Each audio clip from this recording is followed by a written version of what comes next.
Anong klaseng tao ang may gawa nito? Halos hindi na sila maitsurahan. At ang mga katawan, aakalain mong ginutay-gutay ng mabaging sa hayop. Ha? Pwede ba yon? Baka naman kakikita mo lang ng ganyan, kaya ka nagugulag ng ganyan. Hindi ma'am, ikaw po mismo ang tumingin.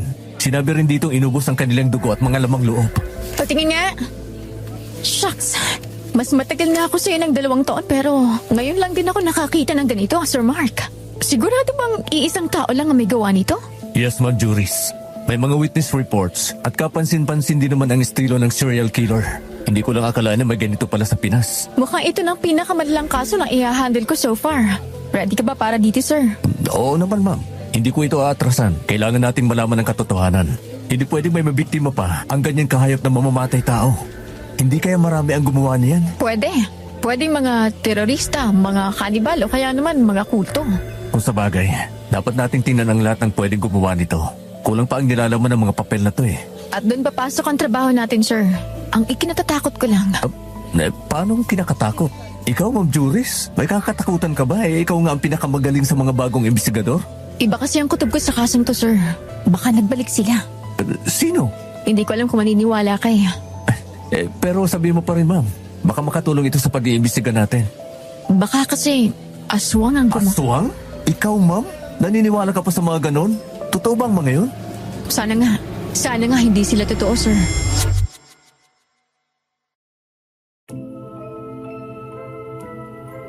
Marahil kagaya ni Mark ay nabigla rin kayo nang makarinig ng mga taong naniniwala sa aswang sa modernong panahon. Lalo na't hindi halata sa kanilang propesyon na sila ay naniniwala sa kababalaghan. Pero paano nga kung halimbawa nakakita rin kayo ng litrato ng taong gutay-gutay ang katawan at hindi maitsurahan? Tutulong ba kayo sa pag-iimbestiga nito? Ikomento nyo na ngayon at sabay-sabay nating tuklasin kung ano ba ang kinahinatnan ng investigasyon ni Juris at Mark, kung saan si Mark mismo ang sumulat ng kwento.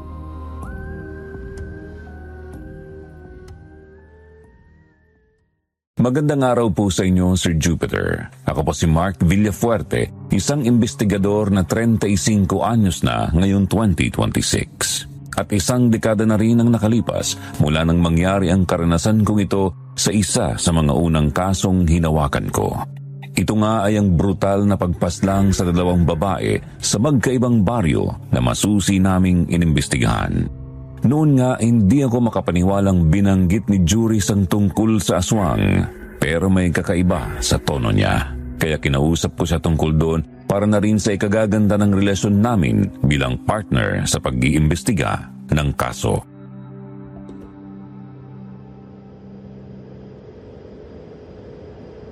Sorry ma'am, na-offend ba kita? Pasensya na, hindi ko kasi inakalang naniniwala ka sa mga ganon. Pero ba't nga ba naniniwala ka sa mga aswang? Hindi naman kita masisisi. Matagal naman ang pinapabulaanan ng marami ang existence nila. Tsaka, ba't ko pa ikikwento kung hindi ka rin naman naniniwala, sir? Seryoso kasi ang tono mo eh. Ano naman kung ganon? Iniisip kong baka makatulong din ang kwento ng aswang sa investigasyon. Paano kung yung sinasabi mong aswang ay mga taong wala sa sarili na kaya talagang pumaslang na katulad ng sa mabangis na hayop? Aba, parang hindi ka pagkuhan kung mag-isipan. Pero malabo yan, Mark. Kakaibang kumilos ang lahi nila. At iba-iba din ang uri. Katulad ba ng mga nasa kwentong panakot sa bata at sa mga pelikula? Oo, at hindi lang yon. Sige ma'am, huwag muna nating isipin ang trabaho. Kwentuhan mo na ako para bang magkaibigan lang tayo. Makikinig ako. Gusto rin kitang makilala eh. Pero hindi ko may ipapangako maniniwala na rin ako sa aswang pagkatapos ito ha. Oo, alam ko naman. Pero kung ganoon, simula ngayon wag mo na akong tawaging ma'am. At hindi na rin kita tatawaging sir. Sige ma'am. Juris. Total, hindi rin naman tayo magiging formal once na mag-imbestiga na tayo sa mismong lugar. Kaya nga Pero teka, mas magandang sa labas natin ito pagkwentuhan. Game ka ba sa kape? Sige, sagot ko na. Tara, pag-usapan na din natin kung paano natin sisimulan ang investigasyon pagkatapos mong magkwento. Basta siguraduhin mong makikinig ka. Nananapak ako ng kaibigan, Mark. Binabalaan lang kita bilang gusto mong makipagkaibigan. Kaya ko namang sumalag.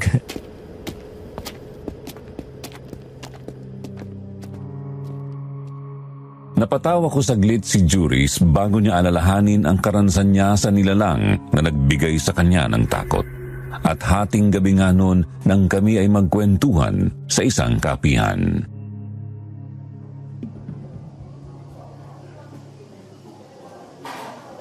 Talaga bang naniniwala ka sa mga aswang? Simula pa nung bata ka, Juris? Ang totoo niyan, Mark, may tiyahin akong albularyo. Saksi ako sa kung paano niya nilalabanan ng mga aswang. Pero kahit na may alam sa kababalagan ng pamilya namin, takot pa rin ako. Ayos ka lang ba? Ayos lang kung hindi mo kaya ikwento, Juris. Hindi kita pipilitin. Hindi, Mark. Nagpapasalamat nga ako na handa ka talaga makinig. At ngayon ko lang to kikwento sa iba. Kaya siguro ay paraan na rin to para maibasan yung takot ko kahit papano. Basta, huwag mong gawin ito dahil sa pinipressure kita, ha? Oo naman. Magsabi ka lang kung handa ka na. Eto na nga. Bata pa kasi kami noon. May ate ako na 1 taon lang ang tanda sa akin. Doon pa kami nakatira noon sa bahay ng tiya ko, sa liblib na baryo. Talamak talagang aswang doon. Marami kaming nakikita na may itim at mababilis na mga taong parang hayop. Balbon, matutulis ang kuko, at mahahaba ang dila. Bawal dong lumabas paggabi. Pero kampante kami dahil albularyo naman si Auntie Ligaya. Ano nangyari? Ayun, pasaway talagang ate ko kaya laging sumasakit ang ulo ng nanay ko nun eh. May isang gabi, isinama niya ako sa labas para tingnan yung lumiliwanag na puno. Lumiliwanag na puno? Oo, Mark. Yung pinalilibutan ng mga alitap-tap. Oo, tapos? Binalaan na kami ni Auntie Ligaya. Ganito pa ang pagkakasabi. Hindi kayo pwedeng lumabas ngayong gabi na hindi ako kasama. Kahit sino man sa inyo. Malakas ang puwersa ng aswang lalo na ngayon. Hindi kakayanin ng mga pangontrang binigay ko sa inyo. Masyadong delikado. Huwag na huwag kayong lalabas. Ganun ang pagkakasabi niya. Pero hindi naman nagpatinag ang ate ko. Hindi ko rin siya napigilan na para pang may kakaiba siyang enerhiya noon na hindi ko agad napaliwanag. At doon nyo nakita ang aswang? Hindi lang yun, Mark. Ha? Dumating kami sa punong pinaliligiran ng alitap-tap. Pero lumakas ang hangin. Dumilim ang paligid. Kamalas-malasang namatay din yung flashlight namin. At doon na nagsimulang sumangsang ang paligid. Narinig na rin namin yung kakaibang ungol. Hanggang sa... Anong nangyari? Hanggang sa hindi ko na malayang nakuha na ng aswang yung ate ko. Mabilis siyang nilapa sa mismong harap ko. Kitang-kita kong mapupulang mata at naglalaway na bunganga ng aswang. Nung sandaling muling mabuhay yung flashlight, hindi na nakainig pang ate ko at agad na nawala ng malay. Ganon kabilis? Oo. Mabuti na lang at hinahanap na pala kami ni na Auntie Ligaya. Napaupo na ako sa lupa noon. Nanginginig sa takot. Susunggaban na sana ako ng aswang nang biglang marinig kong boses ng tiya ko. Demonyo ka! Lumayon mo ang mga pamangkin ko! Sinusumpa ko sa Diyos ng liwanag! Mamatay ka na! May parang usok na lumabas noon at biglang nawala ang aswang. Pero huli ng lahat, patay na yung kapatid ko. Nag-iyakan kami noon. Sinisisi ko ang sarili ko. Wala akong nagawa at habang buhay ko yung dadalhin. Sorry, Joris. Hindi ko na pala dapat ito tinanong. Pero hindi mo dapat sisinan ang sarili mo. Wala kang kasalanan. Huwag kang mag-alala, Mark. Napagtanto ko na rin naman yun habang lumalaki ako. Meron din kasing paliwanag ang tiya ko na... Walang may gusto ng nangyari. Pero ang punot dulo ng lahat ay ang aswang. Matagal na pala niyang nilalaso ng isip ng bata. Tila pinasa ilalim niya ito sa matinding hipnotismo. Kaya ganon ang nangyari. Kaya rin ang aswang ganon? Oo. Tulad nga ng sabi ko sa iyo kanina, kakaiba ang lahi nila at may iba-iba ring uri. May iba-iba silang kakayahan. Pero alam ko namang hindi mo to paniniwalaan. Joris naman, pwede kang hindi ako maniwala. Pero sa pagkakakwento mo pa lang, alam kong malalim ang pinanggalingan ng takot mo. Nire-respeto ko yun at dinadamayan kita. Ha? Siyempre, marunong din naman ako makiramdam. Salamat, Mark. Pero anong nangyari dun sa aswang? Napuksa yun ni Auntie. Pagkatapos nung lumipat na kami ng bahay, yun na yung huling alaala ko sa aswang. Ang alam ko kasi may grupo si Auntie Ligaya na kasama niyang pumaslang sa mga natitirang lahi ng aswang. Kaya nga gano'n na lang yung reaction ko nung makita ko yung mga pictures kanina. Kaya nasabi mong nagbalik sila? Tama. Kaya kinabahan din ako eh. Hindi pa rin naman nawawala yung takot ko. Naging trauma na siya. Lalo na sa harap ko mismo pinaslang si ate. Kung tutuusin nga, pwedeng ako yung malagay sa sitwasyon na yun eh. Pero ipagpasalamat mo na lang na hindi ikaw. Malay mo, may ibang plano si Lord para sa'yo. Yun na lang din ang nasa isip ko. Pero habang buhay ko na sigurong dadali ng takot. Mahalaga din naman yun, lalo na sa trabaho natin. Ha? Anong ibig mong sabihin? Kako, hindi pwedeng wala tayong takot. Kailangan nating maging maingat sa mga bagay-bagay. Sa totoo lang, ang takot ko nabibigay sa akin ng lakas at talino na mag-imbestiga. Mas cautious ako at mas nag-iisip ng kritikal. Kaya pala. Kung sa bagay may point ka rin naman talaga. Maging ako rin naman ay may kinatatakutan din. Pero hinihiling ko pa rin na hindi aswang ang makaengkwentro natin. Hindi ko alam kung malalagpasan ko na bang takot ko. O baka mataranta na lang ako. Sana nga, Juris. Pero pag nagkataon, kasama mo naman ako. Sabay nating haharapin kahit sino o ano pa yan. Partners tayo eh. Talaga ba? Naniniwala ka na? Baliw, syempre naman. Promise, hindi kita pinagdududahan. Pero ayaw ko pa rin makakita ng aswang. Diyos ko, Lord. Thank you, Mark, ha? Ha? Ako nga ang dapat magpasalamat kasi pinagkatiwalaan mo ako. At least, mas nakilala natin ang isa't isa. Akala ko kasi baguhan ka lang na walang alam eh.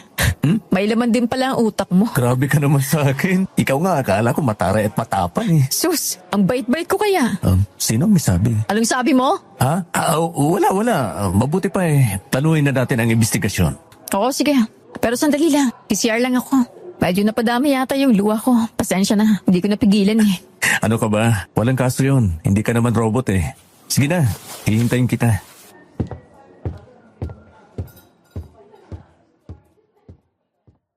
Ang sandaling pagbanyo ni Juris ay nagsilbing oras na rin ng paghinga sa akin. Hindi pa rin ako makapaniwala sa pinagdaanan niya. Kaya bahagya kong kinabahan, lalo na't hindi pa talaga alam kung ano ang kalaman. Pagbalik ni Juris, agad naming pinagplanuhan ang gagawin.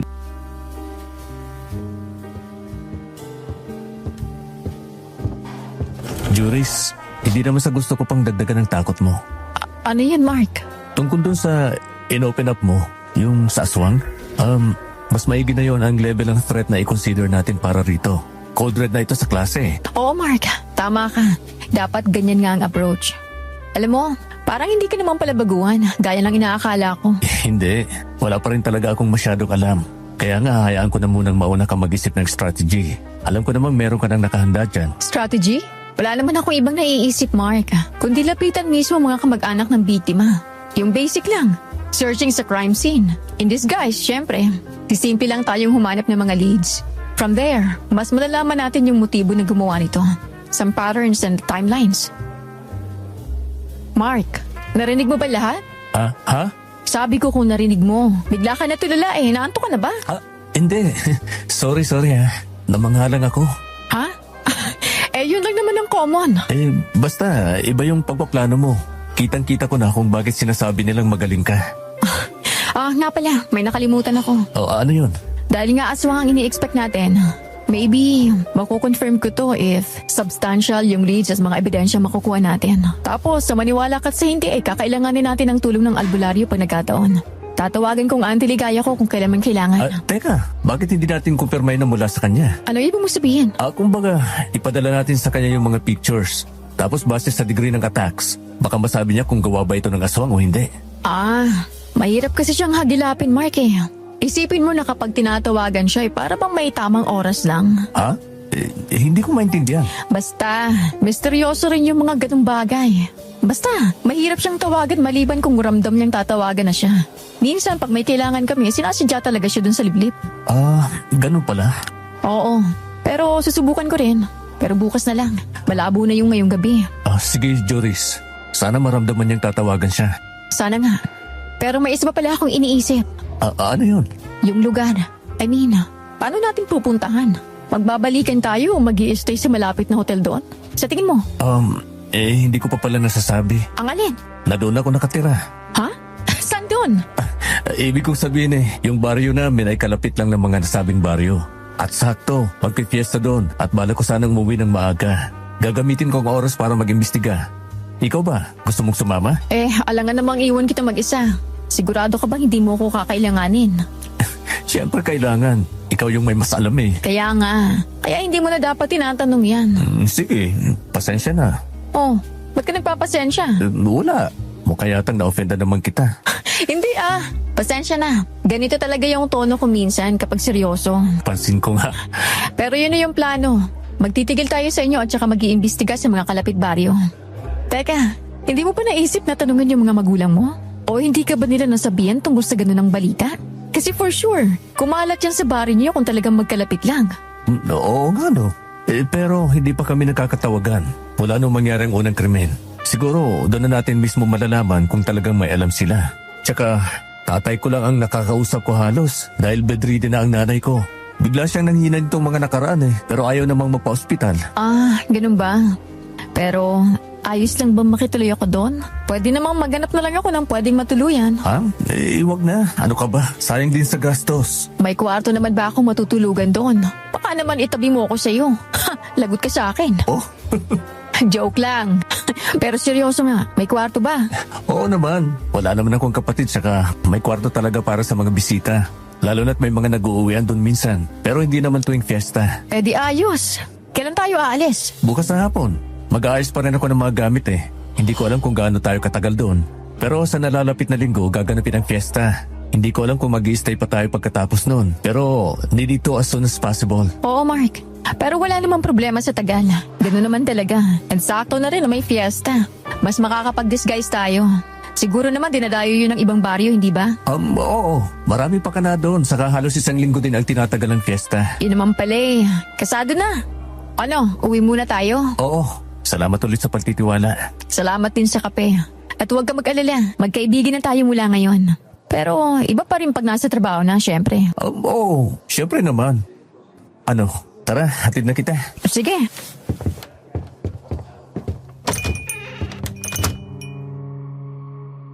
Siya nga pala, Sir Jupiter. Bilang only child nga, wala naman akong masyadong sinusuportahan kundi ang sarili ko. May pera din naman ang mga magulang ko, kaya wag na ho sana kayong magtaka kung bakit may kotse ako sa kabila ng pagiging baguhan. Pero yun nga, nagpahinga kami ni Juris nung gabi.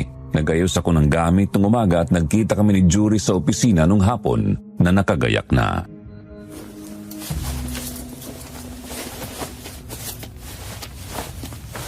Oh, yan na ba ang lahat ng dadalhin mo, Ma'am Juris? Sir Mark. Ano, tara na ba? Ayos na ba yung mga files and records na hawak mo? Oo, nakaayos na. Ikaw ba? Nga pala. Hindi ko matawagan si Auntie Ligaya. Sige. Saka na lang. At kung ayos naman na pala lahat, di tara na. Ilang oras pa na yung biyahe? Nasa 3 oras siguro. Basta gabi na yung dating natin. Pala, may ilang areas na madilim yung dadaanan, ha? Sige. Tara.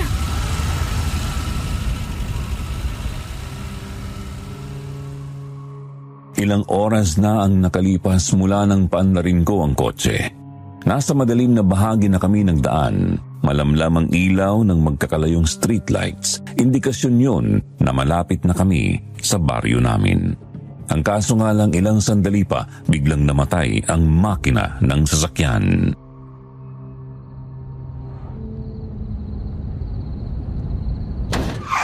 Anong nangyari, Mark? Ba't nagkaganon? Hindi ko rin alam teka, flashlightan mo nga ako sa may bumper. May i-check lang ako. Sige. Ay, ano yun? Anong ano yun? May sumisitsir, hindi mo ba naririnig? Ha? Nasaan? Tingnan mo. Tumahimik ka lang. Oo nga no. Sino yan? Alerto, Mark. Nasa liblib tayo. Kaso, paano kung hindi sino? Ha? Baka ang dapat tanong ano yan? Baka yan na yung aswang, Mark. Teka, hindi yan Juris. Huwag kang matakot. Huwag mo na lang pansinin. Mawawala rin yan. Baka naman kaaway lang na sumasakit. Sana nga, Mark, pero kinakabahan ako dito Parang masamang signos. Masamang signos? Oo. Baka may masamang mangyari. Huwag naman po sana, Lord. Hindi. Wala yan. Kalma lang. Tutukan mo na lang ako. Malapit ko na itong maayos, Wala na rin naman yung tunog, Sige. Halika. Pasok na tayo ulit. Lord, paganahin mo na po please. Umandar ka na. Yan. Gumana na. Di ba? Makakauwi tayo, Juris. Huwag mo nang isipin yung kanina. Wala lang yun. Sana nga, Mark. Tsaka huwag mo na rin ipaalala. Tara na, dumiretso ka na. Oo, huwag ka mag-alala. Malapit na rin tayo.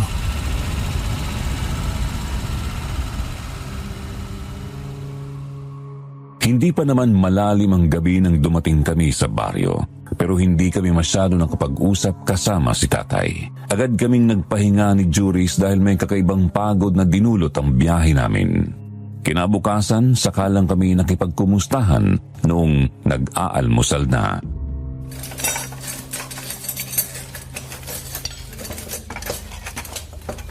Ikaw talaga, Mark. Hindi ka malang nagpasabi. Mapapaaga pala yung uwi mo. At hindi mo rin sinabing may isasama ka palang babae. Kailan ka ba nagkaroon ng kasintahan, ha? Ay, ano ka ba? Kasama ko lang sa trabaho si Juris. Saka bigla din kasi dahil sa krimen na nangyayari sa mga kalapit na baryo natin eh. Ha, mga krimen. Opo, isa rin po akong investigador katulad ng anak nyo. At tatapatin ko na ho kayo, Mang Edwin. Edwin. Ayos lang ba, Mark? Sige, Juris. Ano yun, Juris? Gusto ko lang pong malaman. Total ngayon lang po ulit kayo nagkita ni Mark. At hindi rin kayo nagkatawagan itong mga nakaraang 2 linggo. Gusto ko lang kung alamin kung may usap-usapan ho ba tungkol sa nangyaring karahasan. May mga chismis ba na kumakalat tay? O mga kahinalang tao na napag-uusapan? Sa totoo lang, hindi masyado maingay ang isyo na yan. Kung baga, parang wala talagang nakakita ng mismong pangyayari maliban siguro sa pamilya nila. Wala ring may balak na magtanong tungkol doon, kaya walang kumakalat. Pero ang sabi-sabi, hindi raw taga rito ang gumawa nun. Kung baga, dayo lang may kayang gumawa nun na siguro ay may sira sa utak. Wala ho bang nasasabi kung ito ba ay terorista, kanibal o bahagi ng kulto? Wala talaga eh. Aswang. Anong sabi mo? Aswang baka mo? Naniniwala ka ba riyan, Iha? Anong ibig sabihin nito, anak? Tanong lang po yan tay. At oo, naniniwala po kami. Kinukonsider namin ang lahat ng pwedeng may motibo, anumang uri. May mga naririnig akong ganyan pero binabaliwala ko naman at ng karamihan. Pero sa tingin ko, wala kayong makukuha sa iba. Kahit na yata doon pa mismo sa baryong pinangyarihan, tanging sa pamilya lang ng biktima kayo magkakaroon ng impormasyon. Yang tanong handa ba silang makipagtulungan sa inyo? Ay, siguro naman tay. Para naman ito sa katarungan ng kapamilya nila. At hindi rin naman natin bibiglain. Siya sige.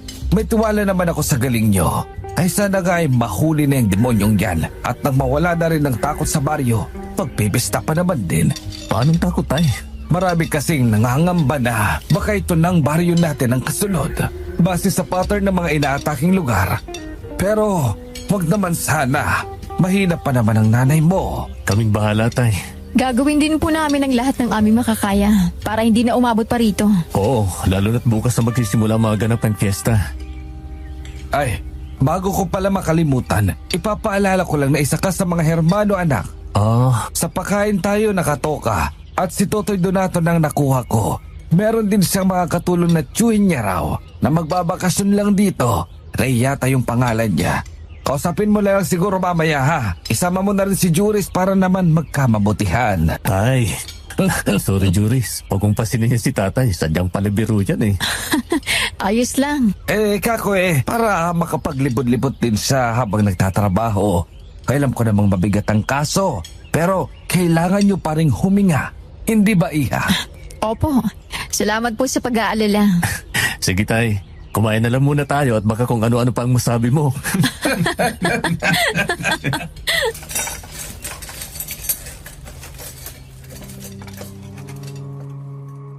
Gaya ng sabi ni Tatay Edwin, naglibot-libot kami papunta sa kung nasaan si Mang Donato at ang tiyuhin nito.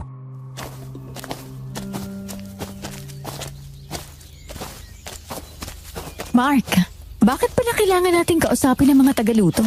Kasi kailangan mapag-usapan ng mga putayang ihanda. Dapat maibigay ko sa kanila ang pambili in advance. O kaya naman ay ako mismo ang bumili. Ganon.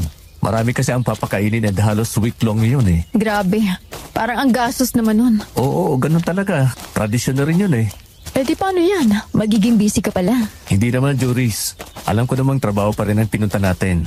Saka kaya nga kakausapin natin ang tagaluto eh. Para kumbaga, sila na ang bahala. Huwag kang mag-alala, hindi naman ito magiging abala. Bay, dapat lang, Mark. Bukas na bukas, dapat makapag-imbestiga na tayo kahit paano. Oo, Juris.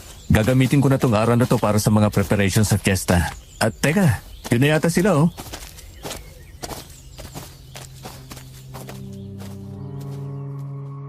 Sa hindi kalayuan, naaninag ko na ang pamilyar na postura at yun nga ay si Mang Donato, Sir Jupiter. Nakilala naman talagang tagaluto sa baryo namin kahit hindi fiesta. Yung kasama niya ang noon ko lang nakita. Nang magkalapit doon na kami nagbatian.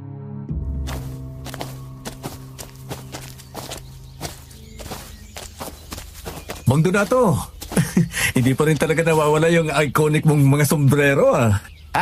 Ray nga pala. Tito Ray na lang for short. Mark, Hello po. Nice to meet you, Tito Ray. O ano Mang Dato? Ba't parang ang tahimik nyo ah? wala. Ay, masama kasi ang pakiramdam ng pamangking kong yan. At teka, hindi mo ba kami ipapakilala sa maganda mong girlfriend? Kaibigan ko lang ho yan. Si Juris. Hello po, Mang Donato. Tito Ray. Juris. Juris. Bakit po? Wala. Pamilyar lang yung presensya mo sa akin. Ho? Wala. Mark, ano nga palang po tayong ipapaluto mo? Dinuguan, atay, balunan, bupis, sisig. Ay, nako, masarap yun. Parang mga laman loob naman po yata yun. Hindi pwedeng pang piyesta. Hindi rin lahat kumakain nun. Ikaw ho ba Mang Donato? Ano bang dapat nating lutuin? Si Tito ang magsasabi. Mark, hinayaan ako ni Donato kasi hindi siya masyadong makapag-isip. Pero siya pa rin naman ang main cook. Kung gusto mo, kayo na lang mag-isip kung ano bang masarap. Ganun po ba? Sige, mga 3 po tayo sana. Menudo, kaldereta, saka bupis, pwede na. Tapos magprito rin tayo ng manok at lumpia. Pansit tapos mga dessert. Sa huling araw na lang po ng fiesta ako magpapalechon. Wow, masarap nga yun. Maalat. Po? Kay Kako huwag nating alatan. Pero sige, yan ang lulutuin namin. Total, gusto rin ni Juris. Kami na ba ang mabibili o ikaw na? Kung pwede ho sana kayo na. May tiwala naman ako kay Mang Donato. At sa inyo na rin ho na tiyuhin niya. Hindi natin pwedeng bigyan ng mga makikipamiesta. Kaya dapat talagang makabili na kayo. Hindi ho namin kakayanin Bakit? Isang kayo pupunta? Ho? May bibisitahin lang po. Opo. May mga kamag-anak kasi ako sa malapit, kaya mapapasama na rin ho ako kay Mark. Pasensya na po kung hihiramin ko muna siya sa inyo. Walang problema. Oo, pasensya na. Kursos lang. Tama ba yung salitang ginamit ko? Curious po yata. Yun. Pasensya na. Ayos lang ho. Huwag kayo mag-alala. Kami na bahala rito. Mang Donato, ito yung pera Ako na maghahawak yan. Hindi ba, Donato? Opo, Tiyo. Sige po. Ayan po pala ay para lang sa mga karning baboy. Kami na balang bumili nung sa mga piprituhin, saka sa pansit at mga panghimagas. Ayaw mo bang isabay na lang? Hindi na ho. Ililibot ko rin ho sana sa palengke si Juris Tsaka bukas pa rin naman talaga yung lakad namin. Siya, sige. Ba't hindi na lang ho kayo sumabay sa amin? Hindi. Nakakagulat naman ho kayo. Sorry. Ganun lang talaga ako magsalita. Pero hindi na. Maglalakad na lang kami. Iba rin kasi ang bibilhan namin pero salamat na lang ha. Sige po. May pakiusap lang sana kami ni Donato. Ano yun? Wala sanang manunood. Opo? Ano ibig yung sabihin? Sa pagluto namin. Gusto ko kasi yung tahimik lang. Yung walang maingay sa paligid. Seryoso ako sa pagluluto. Kaya kailangan ramdam na ramdam ko. Ho? Ganun ba kapag nagluluto? Oo, base sa personal kong karanasan. Pero anong gusto niyo Mang Donato? Dati naman sa pagkakatanda ko natural lang na may mga nanonood sa inyong magluto. Si Tiyo ang bahala. Di ba? Ano, papayag na ba kayo sa maliit na request ko? Sige po. Sige. Aalis na rin kami. Sige, Mark. Juris. Sige po. Bisibisita na lang din ho ako siguro. Sige. Ba't ganun kasi Mang Donato? Hindi naman siya ganun Talaga ba? Oo, masigla yung kausap Parang tropa ba? Kahit medyo may edad siya sa amin. Baka naman masama nga lang yung pakiramdam. Baka nga, pero hindi Parang, kumbaga, parang takot siya sa chewin niya. Parang ganun yung feels. Bakit naman siya matatakot? Ewan ko. Basta. Pero sa totoo lang, iba rin nga yung presensya ng Tito Ray. Parang maangas at pakialamero. Suspicious siya kung tutuusin. Kaya nga ang weird. Doon pala sa mga ulam saka sa mga pagsingit-singit niya at pananalita, parang laging gigil. Kaso sinabi naman niyang ganun talaga siya magsalita, di ba? Pwede ba yun? Nako, kung may oras lang tayo inimbestigahan din natin yan. Sino kaya yan? Hindi pwede, Mark. May iba tayong dapat atupagin Kaya nga, Pero may tiwala pa rin naman ako kay Mang Donato. At baka naman, ganun lang talaga yung taong yun. Sana naman hindi niya itakas ang pera, no? Actually, nagtaka nga ako na talagang inabot mo pa tapos inagaw niya bigla. Pero kung ganun ang gagawin niya, talagang huli siya. Parang wala naman sa bukabularyo niya ang magnakaw. Lalo na't seryoso sa pagluluto. Sinabi mo pa, ayaw ka ng audience eh. Diyos ko, Lord. Saan ka naman nakakita ng tagaluto sa fiesta na ayaw ng manunood? Parte na yun ng tradisyon. Di ba? Pero hindi bali na, hayaan na lang natin. Ang mahalaga ay dapat may kainin ng mga tao. Tsaka tayo. Halika na muna sa palengke, doon sa bayan. Tara.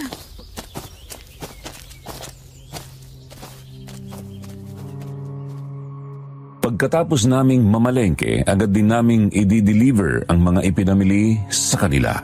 Ginamit namin ang natitirang oras ng araw para maglibot-libot at kinabukasan, maaga kaming lumakad para sa pag-iimbestiga.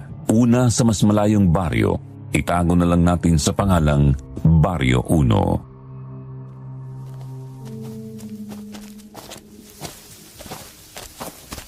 Dito ba talaga nangyari ang krimen? Malapit naman ito sa mga kabahayan ah. Oo. Pero mapuno pa rin at madamo, Mark. Kaya nga iniwan na natin yung kotse dahil hindi na matadaanan. At saka, sa gabi naman nangyari ang krimen dito sa Baryo 1. Kung sa bagay. O ano, may nakita ka na ba mga pwedeng ebidensya? Wala pa eh. Nasuyod na rin kasi itong ng ibang kasamahan. Kaya baka wala na rin tayo masyadong mahanap. Subukan pa rin natin bago natin sadyain yung bahay ng biktima. Oo, sige. Teka, susubukan ko. Yun, Mark. Oh? May mga nakakumpul na damuhan. Ano naman makukuha natin dyan? Pwedeng pagtaguan yan. Halika, bilis! Oo, nandito na. Ano yan? Buksan mo nga. Dahan-dahan na. Baka may bumulagang ahas eh. Sigurado ka bang may nakatago sa damong ito, Joris? Oo, tingnan lang natin. Baka hindi lang nila napansin. Sige na. Oo, sige.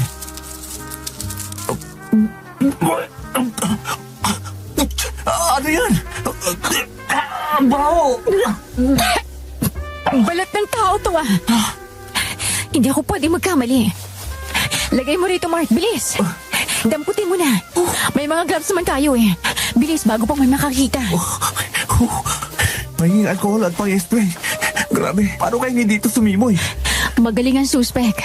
Tingnan mo, kasyang isang tao sa pinagtaguan niya. Hinukay niya ang lupa. Picturean mo. Ang tanong eh, ba't may balat ng tao rito at ba't kailangang itago? Kaya nga, bakas pa rin ang dugo. Kahit 2 linggo na ang lumipas, no? Wala na magkaroon ng atake rito.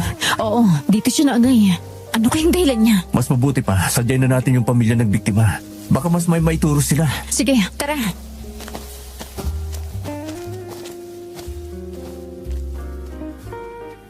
Sa hindi kalayuan, may nananahimik na bahay na parabang walang tao. Marami na sa intel ang nakapagsabing yun nga ang bahay ng biktima. Pagkatapos mag-imbestiga kung saan natagpuan ang bangkay, nagpalit kami ng damit at nagpanggap bilang mga nangangalakal. May mga ilang residente na nakamasid sa amin habang papalapit sa nasabing bahay ng biktima. Pero hindi namin ito pinansin at nagpatuloy na lamang.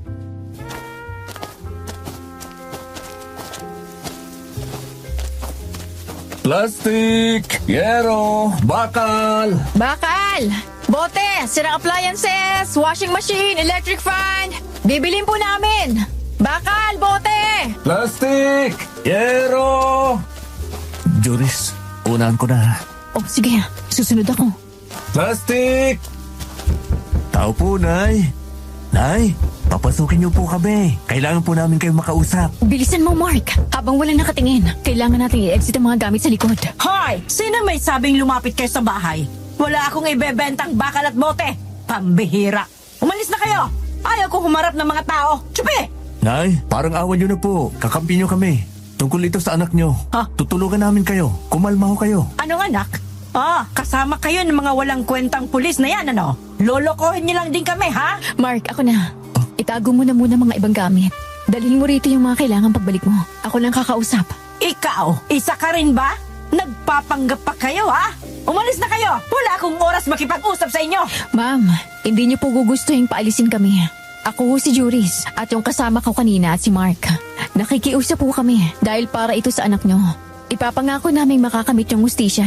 Iba ho kaming unit ng kapulisan. Nako, pare-parehas lang kayo.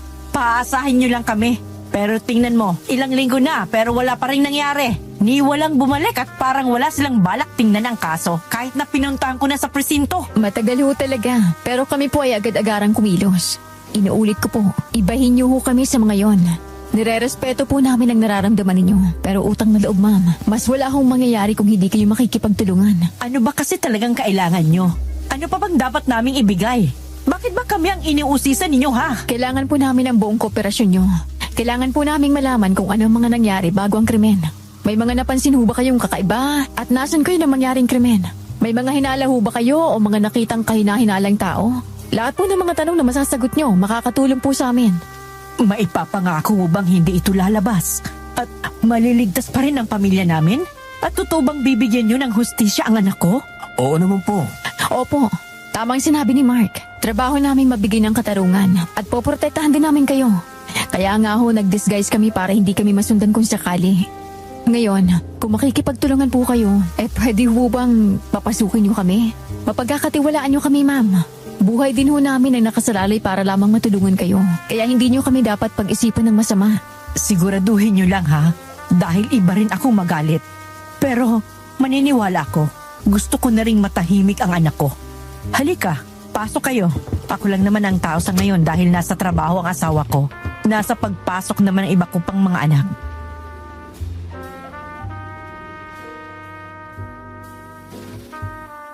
Lamlam ang bahay ng biktima, Sir Jupiter. At kakaiba rin talaga ang presensya.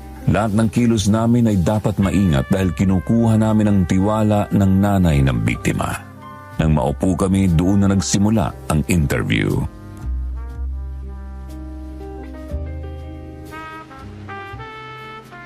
Itago nyo na lang ako sa pangalang Laika. Nanay ako ng biktima, natawagin na lang nating Kayla. 17 anyos pa lang ang dalaga ko nang siya ay paslangin ng sinong mga demonyong yun. Bata pa? Oo, kaya hayop talaga yon. Ma'am Laika, may mga nalaman ho kami pero kailangan ho namin kumpirmahin. Gabi ho pa nang mangyaring patayan? Ang totoo niyan, gabi nang huling lumabas si Kayla sa bahay. Natutulog na kami noon. Magkakatabi kasi kami. Tapos, pa isang beses na naalimpungatan ako at nakita ko siyang lumabas ng kwarto. Tinanong ko siya noon. Sabi ko, Kayla anak, saan ka papunta? Hindi siya sumagot. Pero alam niyo pong lumabas siya?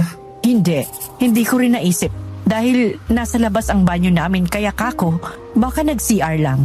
Nakatulog na rin naman ako at nagising na lang ako sa isang mainit na haplos. Haplos? Oo. Nang dumilat ako, nakita ko yung mukha ni Kayla na kumikinang. Kumbaga, maliwanag yung mukha niya. Maputi tapos malamig yung hangin nun. Binigkas niya yung salitang mama. Tapos tumulo yung luha niya. Akala ko nun nananaginip ako kasi bigla siyang nawala. Doon ako kinabahan at bumangon. Ma'am, okay lang po. Pause lang ho kayo. Take your time. Hindi naman po kami nagmamadali. Mark, kumuha ka rin ng tubig para kay ma'am. Hindi. Oh, sorry. Naalala ko lang. Kaya ako rin kasi ayaw makipag-usap. Dahil masakit pa rin sa akin kapag naaalala ko. Ayaw ko na mapag-usapan ito. Pero ganun yata talaga kung kailangan. Pasensya na kung medyo nagalit ako kanina. Sana naiintindihan nyo. Opo.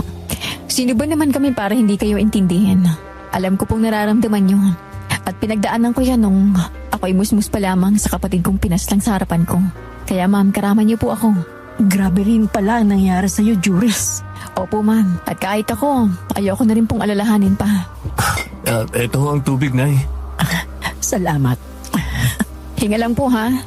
Salamat. Nasa na ba ako?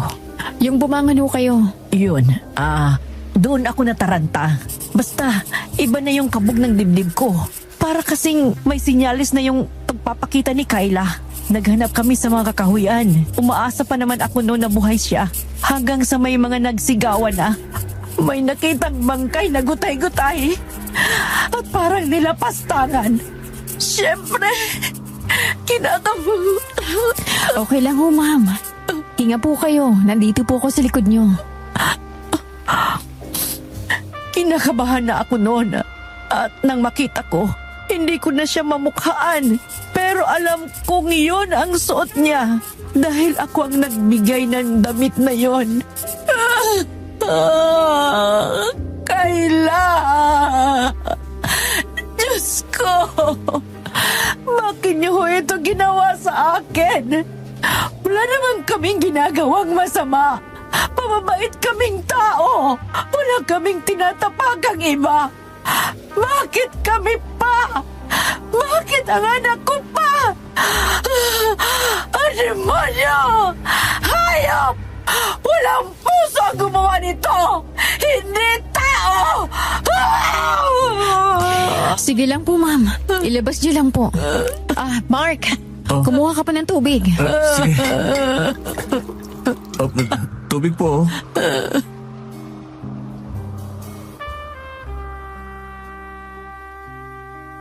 Ilang minuto rin na humagulgol ang ginang. Tumahimik lang kami noon ni Juris habang inaalalayan siya. Baka kasi biglang mahimatay. Pero sa awa ng Diyos, hindi naman yon nangyari. Ilang sandali pa kumalma na rin siya at itutuloy na raw ang interview.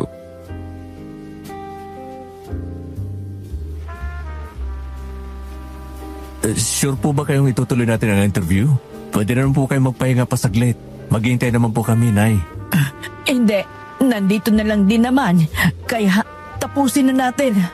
Habang may lakas pa ako ng loob na magsabi ng nararamdaman ko sa inyo. Sige po. Salamat po, ma'am, ha? Ano pa bang gusto niyong malaman? Ma'am, balikan po natin yung bago mangyari yung krimen. May mga napapansin ho ba kayong kakaiba kay Kayla noon? O may mga hinala po ba kayo? Sa mga kaibigan niya, mga nakakasalamuha, may nakaaway po ba siya? I don't mean to offend you po, pero boyfriend ho ba? Meron ba siyang boyfriend? Mabait na bata si Kayla, Juris. Alam kong hindi niya kami bibiguin, kaya sigurado akong wala siyang boyfriend. Kung meron man, may tiwala akong hindi siya hahanap ng magpapahamak sa kanya. Okay po. Sa mga kaibigan niya, wala namang kahina-hinala. Mababait ang mga yon at lahat sila dumamay sa amin. Pero may mga kakaiba siyang ikinikilos. Sa inyo ko lang ito sasabihin dahil hindi naman natanong ng iba. Saka, ngayon ko lang din ulit naalala. Ano yun, Nay? Parang mga ilang araw bago dumating ang gabing yon, lagi siyang gabi kung umuwi. Kahit na hanggang 3:00 lang naman ang pasok niya. Malapit lang din naman ang eskwelahan. Tahimik na rin siya noon. Akala ko naman busy lang dahil sa school kasi maraming exams at requirements. Hindi ko na alam na may iba na palang nangyayari. Ano ho kayang nangyayari sa tingin niyo? Hindi ko alam. Sa pakiramdam ko yun. Konektado ron ang pagkawala niya. Minsan kasi doon siya sumusulpot sa kakahuyan. Hindi naman doon ang direksyon ng school. Sa tanghalian kapag umuwi siya, bigla-bigla rin siyang nawawala tapos nanggagaling doon. Binaliwala ko yun. Sana pala tinanong ko siya noon. Ang tanga-tanga ko. Ma'am, wala ho kayong kasalanan doon. Ang nakapagtataka po bakit siya pumupunta ron? At anong kadalaman nito? Ma'am, may napapansin ho ba kayong kakaibang tao na pumunta rito ilang araw bago ang krimen? Sa kakawiyan, may nakita ho ba kayong kasama ni Kayla? O kaya naman ay kahit anong figura na malapit sa kanya noong mga oras na yun? Wala. Teka, wala akong maalala Teka, isipin ko. Wait. Parang siya lang kasi ang napapansin kong mag-isa Sa katawan niya po, may nagbabago ho ba noong mga panahon na yon? Sugat, pasa o mga bakas ng pagmamalupit? Dahil baka tinatakot siya o tinutorture ng kung sino mang pinupunta niya rin sa kakawiyan. Wala nanahimik siya noon. Yun ang kakaiba. Medyo maputla nga siya pero wala siyang sinasabi Pumapasok pa rin kasi siya noon. Pero siguro, lagi siyang nanghihina. Ganon. Pero yung mga sugat o pasa, wala. Nangihina? Sige ma'am, alalahanin niyo lang po. Baka may hindi lang po kayo maalala. May yung tao na Wala bang bago sa paningin niyo? Meron ba? Teka. Sige lang po, Nay. No pressure po. May lalaki. Medyo kasing katangkaran mo. Hindi ko maaninag ang mukha. Pero parang matanda na nakita kong bumibili sa may tindahan dyan sa labas. Pero hindi yung taga rito. Nakasombrero rin siyang pula. Pulang sombrero? Kasing tangkad ko? May iba pa po ba? Wala na. Sige po, Nay. Ayos na po yun. Huwag niyo na hong pilitin. Sapat na ho yung naibigay niyo. Kami na pong bahala mag-imbestiga pa. Hindi lang ho kasi kayong nabiktima. Kaya pagtatagpi-tagpiin lang natin ang mga salaysay niyo para matuntun po ang sospek. Sana nga makuha na yung demonyong yan. Ang pasensya na talaga kayo kanina ha. Nagkamali ako. Iba nga kayo. Iba ang pakiramdam ko sa inyo. Binigyan niyo ako ng pag-asa. Salamat! Wala ho yun, Nay. Huwag yun akong intindihin. Maraming salamat din po. Opo, at nakikiramay po kami, ma'am. Ay, gusto ko na lang sanang makausap ang multo ng anak ko.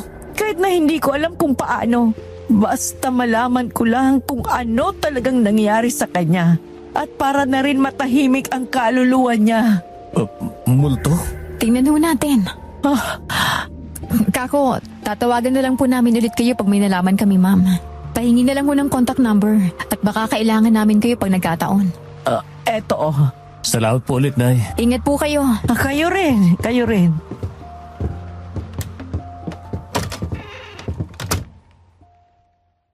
Sir Jupiter, kumalma naman si Ma'am Laika nang iwanan namin siya. Ibang-iba sa kung paano niya kami tinanggap. Sa daan pa uwi, papalapit sa bahay, pinag-uusapan namin ang nangyari.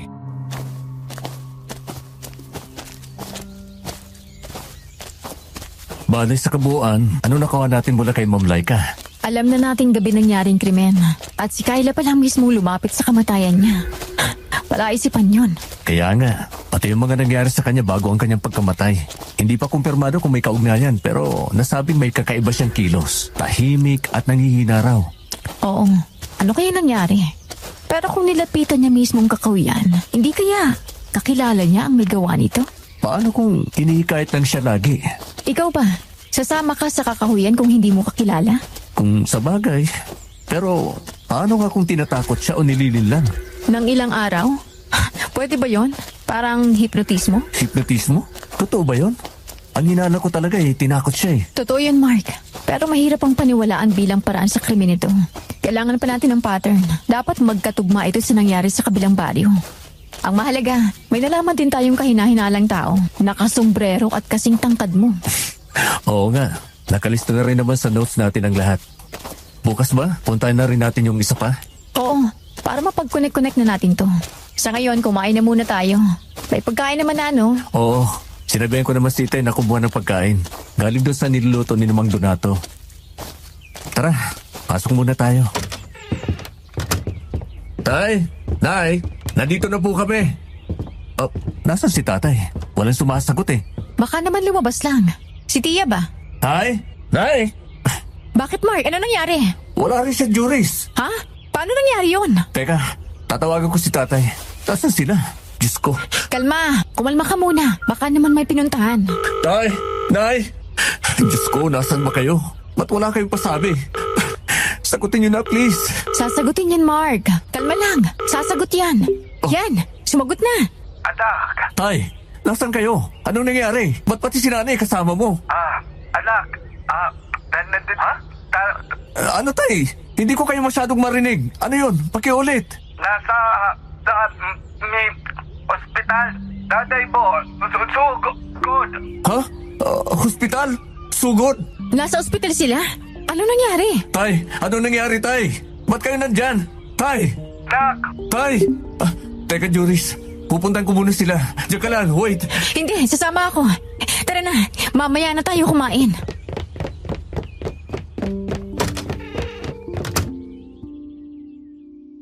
Dali-dali kami ni Juris na pumunta ng ospital. Agad naming hinanap kung saan ang kwarto ng nanay. Nang makita sila, walang malay ang inay. May nakapasak na dextrose pero buhay naman siya. Sa tabi niya ay naroon ang nag-aalalang si Tatay.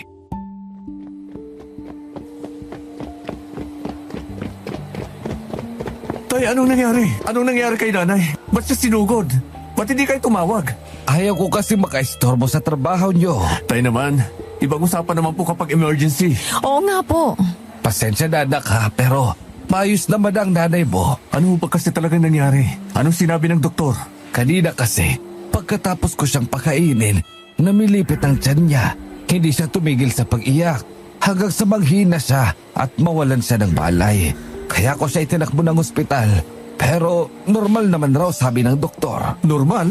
Sumakit ka ang tiyan eh. Hindi ho ba sinabi kung na food poison o kung may sakit siya sa tiyan? Wala naman. Ewan ko ba. Iyan ang sabi ng doktor. Normal daw siya. Ba't ba yan lagi ang findings nila? Nanghihina nga ang inay. Ano bang kinain niya kanina? Yung luto ni Donato ng mga putahe. Dinuguan, bupis at sisig. At wala yung sa usapan ah. Yun ba yung nasa mesa kanina, Juris? Hindi ko napansin. Pero, oo nga, hindi yun ang sinabi ni Mark nung nagkausap sila. Iyo daw ang sabi mo eh. Pero malabo naman yatang food poisoning. Hindi naman papalya yun si Donato. Tsaka dapat pati ako, nakaramdam din ng pananakit ng tiyan, di ba? Pero bakit kaya ibang niluto nila? Mabuti na lang hindi pa tayo kumakain. Baka yung Tito Rea nagluto. Pero sinabi naman yung susundin niya ako eh. Ano kayang nangyari? Baka naman bawal sa nanay mo mga pagkain yun. Kaya sumakit ang tiyan niya. Ba't kasi yun pang niluto nila? Kausapin ko nga yung mga yan. Hayaan mo na anak. Wala naman yatang kinalaman dyan ang naramdaman ng nanay mo. Normal naman siya. Oo, tay. Pero kailangan ko pa rin pong alamin kung anong nangyari. Kailan daw makakalabas si nanay? Pagkagising daw ng nanay mo, pwede na siyang umuwi. Sige tay. Kung ganun, kakain muna kami tapos pupunta namin si Mang Donato. Tawag na lang ko kayo kapag uuwi na. Susunduin na namin kayo. Salamat naman at walang nangyaring masama dyan kay inay. Kaya nga. O siya, tatawagan ko na lang kayo. Mag-iingat kayo. Sige po.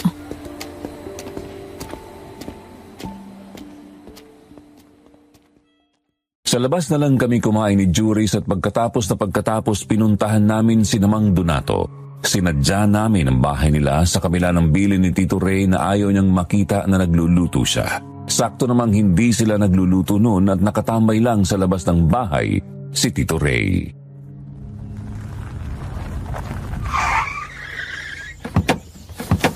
Tito Ray, si Mang Nato, nasan siya? Kailangan niyo magpaliwanag sa akin. Pero parang may ginawa kaming masama sa'yo, ha, Bart? Galit ka ba? Hindi naman ho. May kukumpirmahin lang. Nasaan na si Mang Donato? Ay, teka, tatawagin ko. Donato! Ito palang bahay nila. Makaluma ang disenyo. Hindi ko rin matanda na ganito yung Juris. Hindi naman makaluma si Mang Donato. Tsaka bakit may mga down-down at kung ano-anong design na parang pang-Halloween? Parang mangkukulam nga nakatira kung titingnan. Baka marinig ka. Nariyan na sila. Eto! Mang Donato, bakit naman po ibang puta yung niluto nyo? Hindi ba napag-usapan na natin na wag na yung dinuguan at sisig? Bakit yung pa rin ang niluto nyo? Nasaan yung minudo at kaldereta? Ha? Dinuguan at sisig? Hey, wala kaming nilutong ganon. Wala akong nilutong ganon. Hey, dahil nga di ba sinabi mo? Hey, ikaw ba, Donato? Mark, dinuguan, sisig, gusto. Ano yung Mang Donato? Bakit hindi kayo makapagsilita ng maayos? Ano ba nangyayari sa inyo? Tsaka hindi kami pwede magkamali, Tito Ray. Yun ang ibinigay nyo kinatatay. Walang minudo at kaldereta. Ay, merong minudo at kaldereta. At saka pansit at panghimagas. Wala akong alam sa dinuguan at sisig na yan. Eh, basta niluto ko ang sinasabi mo. Eh, hindi ko alam dito kay Donato. Eh, sa totoo lang, wala siya sa ayos. Eh, tahimik siya. At parang may sariling mundo. Kaya hindi ko masyado pinapansin. Ano ho bang nangyari? May sira yata yan sa utak. Hindi naman niyang ganyan nung huli ko siyang nakita sa probinsya. Si Mang Nato? Malabo yan eh. Mang Donato, hindi naman ho ako galit. Gusto ko lang po talaga malaman kung totoo bang niluto niyo yun. At kung bakit niluto niyo pa rin. Gusto ng nakakataas. Siya ang dapat masunod para walang buhay na madamay. Ito ang paghahanda sa pinakamalagang gabi ng piyesta. Po? Anong sinasabi niyo? Ba't ganun, Mark? Tama yata si Tito Ray. Eh, tingnan niyo na. Eh, kung ano-anong sinasabi. Halimaw! Halimaw! Paghahanda sa halimaw! Iniipon ang lahat. Umanda kayo. Mark! Joris! Hindi! Hindi! Tulong! Mang Donato? Ano ho ba yun? Anong nangyayari? Nanghihina siya. Ako na muna bahala dito, Mark Juris. Mang Nato? Joris! Hindi ko rin alam ang nangyayari sa kanya eh. Pero kaya ko na to. Kaya mabuti pa. Ako na lang muna magluluto para sa inyo, ha? Para na rin hindi magkaproblema. Eh, pagpapahingahin ko muna itong pamangkin ko. Papatingnan ko na lang sa pagkatapos na maganap sa piyesta. Sige po, Tito Ray. Tawagan nyo na lang po kami kapag kailangan nyo ng tulong. Salamat po.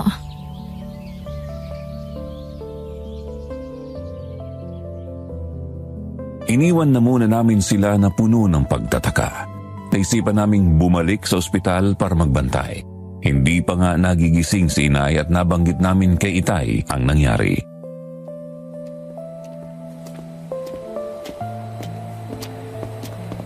Tay, si Mang Donato pala talaga ang desisyon na lutuin yung dinuguan na sisig kahit wala naman sa usapan. Bakit daw? Hindi rin po namin alam. Hindi namin siya matandaan. Nung una nangihina. Tapos bigla siyang nawala sa sarili. Nawala sa sarili. Opo, kung ano-anong sinabi niya tungkol sa mga masusunod ang gusto. Buhay na madadamay at halimaw. Ang sabi ng tiyuhin niya, may sira na raw sa utak si Mang Donato. May mga bulong-bulungan nga na may kakaiba raw kay Donato. Bago pa man dumating yung tiyuhin niyang yon, mag-isa kasi sa buhay. Kaya hindi natin alam. Pero tropa natin yung tay. Malay mo, may matinding pinagdadaanan. Kung sa bagay. Pero ba't kasi pinili niyo pa rin siyang tagaluto, tay? Wala namang iba. Saka, yun nga, nagpresenta rin naman yung Ray. Yun naman pala eh. Sana naman umayos na yun si Mang Nato. Nakakaawa rin eh. Sana nga.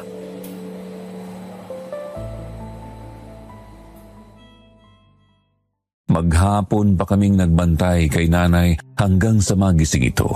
Kaya umuwi na rin kami noon. Ginamit ho namin ang gabi para magpahinga, Sir Jupiter. Kinabukasan, umagang-umaga pa lamang ay nag-imbestiga na kami sa pangalawang na biktima sa kalapit na baryo. Kaya nilakad na lamang yun ni Juris at gaya ng sanauna, una naming pinuntahan ang pinangyarihan ng krimen.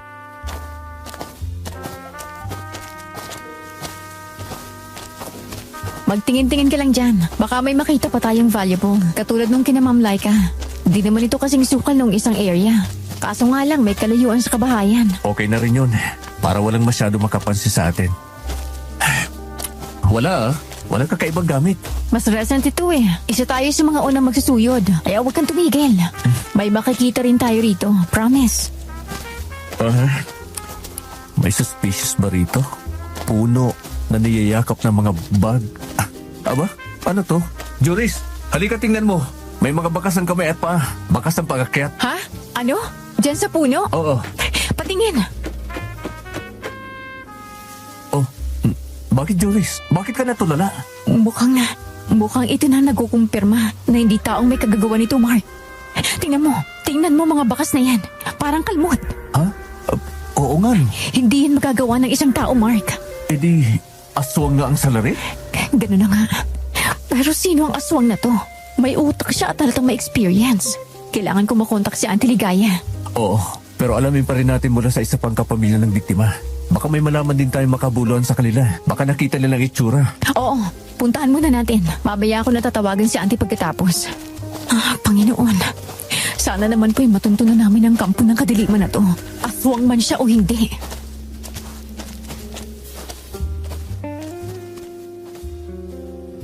Hinanap namin ang sinasabing bahay ng biktima na nananahimik din sa may gilid ng baryo. Noon wala kaming ibang nagamit na pagpanggap kundi ang maging mga researchers. Kumatok kami sa bahay nila na nagmaang-maangan pa.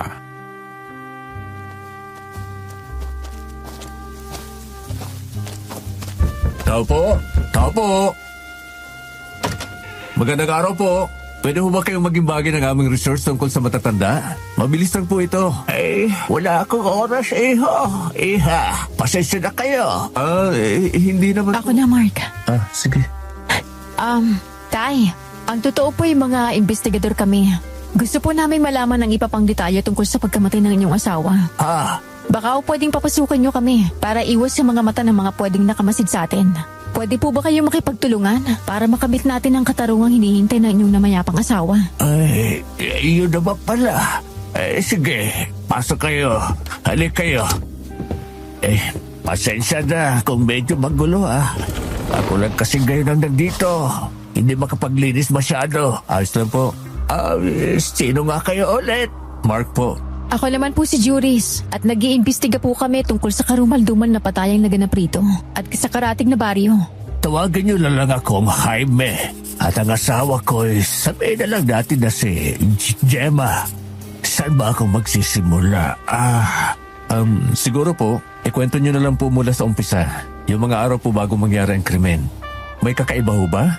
Sa paligid o sa kilos po ng asawa nyo? Ay, alam nyo kasi Mark, Juris, kami yung tipo ng matanda na may lakas pa kahit 70 anyos na.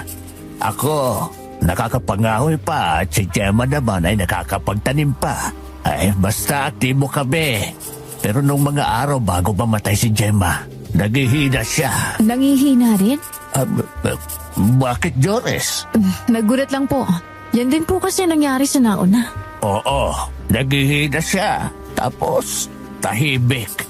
Ang nakapagtataka pa, lagi siyang may ibang pagkain na dala. Ibang pagkain? Anong pagkain? Hindi ko alam Pero mga dinuguan, ganyan. Bopis. Kumbaga halos mga lamag-loob na dinadala niya kapag nagagaling siya sa kakahuyan.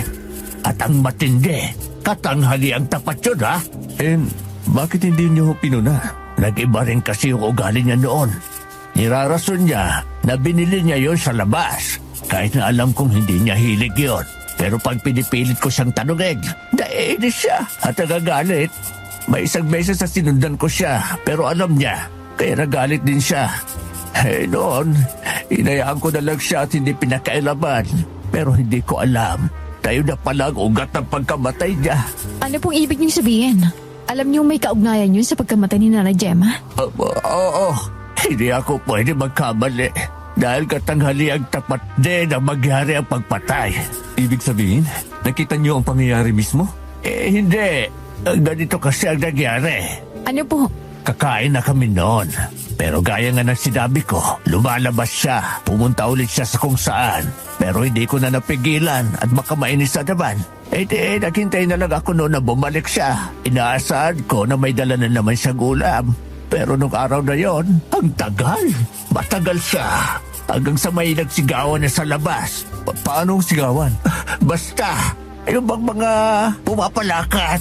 May mga pumapalaw din na para bang nakakita ng kung anong kababalaghan. Doon ako kinabahan. Kaya nagpakaripas ako sa kung saan nagtitimbunan. Doon ko nakita si Gemma. Walang malay. Gutay-gutay. Hindi na halos may surahan. Teka tay, hinay-hinay lang po ha. Ayos lang po kung hindi nyo agad maitutuloy. Naiintindihan po namin. Huwag niyong pilitin. Teka po, at kukuha ko muna kayo ng tubig. Hindi ko inakala ngayon hantungan ng asawa. Gemma, sana pala, sana. Inom po muna ho kayo. Sana pala, hindi ako natakot na sundan siya. Sana hindi ko inintindi kung magalit siya. Ang dami kong pagkukulang sa kanya. Huwag niyo hong sisihin ang sarili niyo, Tatay Jaime. Wala po kayong kasalanan. Ang dapat po nating sisihin ay ang salarin. Dapat malaman natin kung bakit at paano niya napapunta ang asawa niyo sa kakahuyan. Bakit siya nanghina at naging tahimik at magagalitin? Oo. Demonyo siyang hayop siya. Kung nakita ko lang talaga ang mukha ng hayop na yun. Pero nakita niyo po ba? Oo. May kumaluskos kasi doon ng malakas. Yun ay nung ako na lang kasama ni Gemma. Habang humahagulgol sa tabi niya. May biglang mga mabibilis na yabang. Sinundan ko yon. At nakita ko ang isang lalaking maitim. Nahubutuman. Katangkaran mo lang siguro, Mark. Tapos ang suot niya lang ay yung sombrerong pula. Ito. Nandito dahil nalipad yun nung hinabol ko siya. Nakuha niyo yung sombrero? Patingin nga po. Parang pamilyar. Kilala ko ang sombrerong ito, Joris. Kay Mang Donato. Ha? Siya? Siya ang salarin? Teka, hindi. Baka naman nagkataon lang na parehas sila. Wala pong magawa yun ni Mang Donato. Pero hindi ba ang sabi, kakaiba na ang kilos niya sa ngayon? Mahirap pa rin kumpirmahin, Joris. Tropa yun eh. Alam kong hindi niya yun magagawa. Yun ba yun nagluluto sa kabilang baryo? Opo. Malabo. Kilala ko yon. Pero kasing tangkad mo nga siya, no? Kaso hindi ako naniniwala magagawa niya yon. Tsaka, may pagtatapat ako sa inyo, Mark. Juris, hindi ko alam kung maniniwala kayo. Pero ibang klase ang nakita ko. Ano ho yun, Itay? Parang hindi tao nakita ko. Yung pagkaitim niya, iba. Tapos yung kilos, yung pagtakbo. Basta, ewan ko. Para siyag, Aswang po ba? oo. Teka, naniniwala kayo? Opo, at alam na rin namin. Ikaw na po mismo ang nagkumpirma ng hinala namin. Aswang ang salarin. Ibig sabihin yan, kung si Mang Donato yon, di aswang pala siya. Malabo. Hindi yun, Juris. Kasama ko siya dati pa. Hindi siya aswang. Paano kung naging aswang lang siya ngayon? Pwede naman yun Ewan ko. Mahirap pa rin malaman. Yung tito Ray niya, parehas lang din kayo ng height. At paano kung ginamit ng sombrero? Dayo siya, hindi ba? Paano kung nagpapanggap lang siya bilang tao? Hindi pa rin Ewan ko. Wala din ako masyadong alam sa aswang, Juris. Hahayaan kitang gawin silang suspect. Kukumpirmahin pa rin naman natin to Hindi ko inakalang maniniwala kay sa aswang. Dahil sa mga propesyon ninyo. Si Juris lang din po ang nagpaniwala sa akin. Tunay ho sila. At saksi rin mismo ako. Pero paano ngayon yan? Ako nga na matanda Wala rin alam sa aswang. Paano yan madadakip? Diyan na po kakailanganin ng tulong ng mga eksperto sa kababalagan. At meron ho akong tiyahing ganon. Huwag ho kayo mag-alala, Tay Jaime. Kami na pong bahala. Kahit na mahirap at nakakatakot, tutulungan ho namin kayo. Tatawagan na lang ho namin kayo pag kinailangan din namin ng tulong nyo. May cellphone ho ba kayo? Meron. Meron Teka. Kopyahin nyo na lang ang numero. Okay po. Yun. Salamat po. Salamat po sa oras, Itay. Nakikiramay ho kami sa inyo at ipinalangin niyo po sanang magtagumpay tayo sa laban na to. Oo naman. Maraming salamat din. Mauna na ho kami. Ingat po kayo. Kayo rin.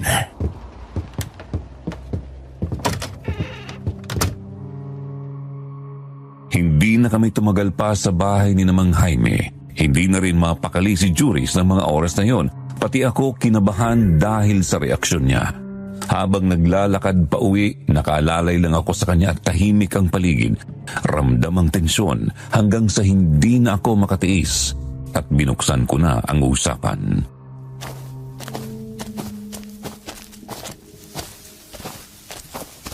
Juris, wait. Teka nga muna.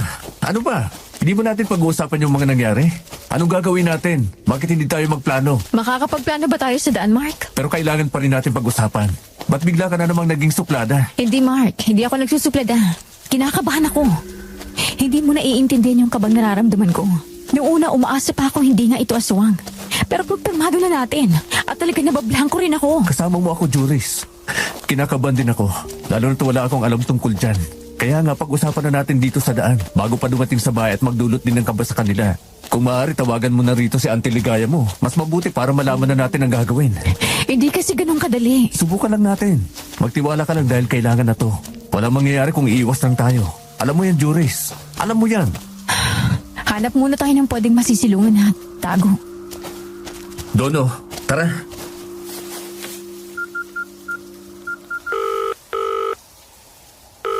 Oh, yun. Sumagot agad. Sabi sa'yo Juris, isang mapanganib na kalaban. Bakit humantong sa ganito? Ha? Alam na niya agad ang sasabihin mo? Shh. Auntie, gutay-gutay ang mga biktima. Binapalatan. At bago sila paslangin, ang hihina at nagiging tahimik. Nagbabagong ugali. Pero kusa nilang pinupunta ng aswang sa kakawian. Isang lalaking matangkad, may katandaan at maitim daw. Ano ang edad ng mga biktima? Isang 17 anyos at ang isa'y nasa 60 na raw. Naku po, Bakit, Auntie? maliwanag ang buwan bukas, Juris. May magaganap na malaking salo-salo dyan. Hindi ba? Opo. Bukas ang araw ng piyesta sa amin. Ikaw si Mark. Paano niyo nalaman May na? isa pang magiging biktima. Mag-iingat kayo. Papunta na ako ngayon dyan at baka umaga ang dating ko. Juris, makinig ka sa sasabihin ko. Sige po, Auntie. Maghanap ka ng maraming pinagbalatan ng bawang. Balat ng kahoy ng kamangyang. Magpausok ka rin ng lupa at tugos. Bumili ka ng itim na kandila. Mga dalawa, tawagan mo ang kapamilya ng biktima. At kailangang nandyan na sila pagdating ko. Papunta na ako, Juris. malakas ang kalaban. Auntie! Auntie! Anong sinasabi niyang malakas ang kalaban? Mark! Oh, bakit? Ano nangyari sa'yo? Nilalamig ka? Ngayon lang nagsabi si auntie ng ganito. Natatakot ako. Bumabalik ang takot ko. Nandito ako, Juris. Nandito ako. Poprotektahan kita. Kumalma ka muna dahil may mga kailangan tayong gagawin. Isipin mo rin papunta na ang tiyahin mo, kaya wala ka nang dapat ipagkaba. Dali na, sige na. Pilitin mo na munang tumayo at maglakad. Bumalik na muna tayo sa bahay bago gawin ang mga pinag-uutos niya. Tara na.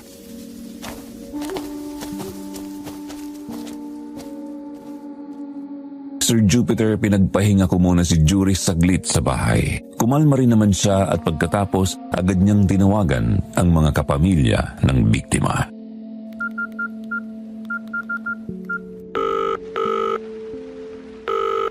Tinatawagan ko na si Ma'am Laika. Diyos ko, sana sumagot siya. Sige, ako nang tatawag mamaya sa kanya.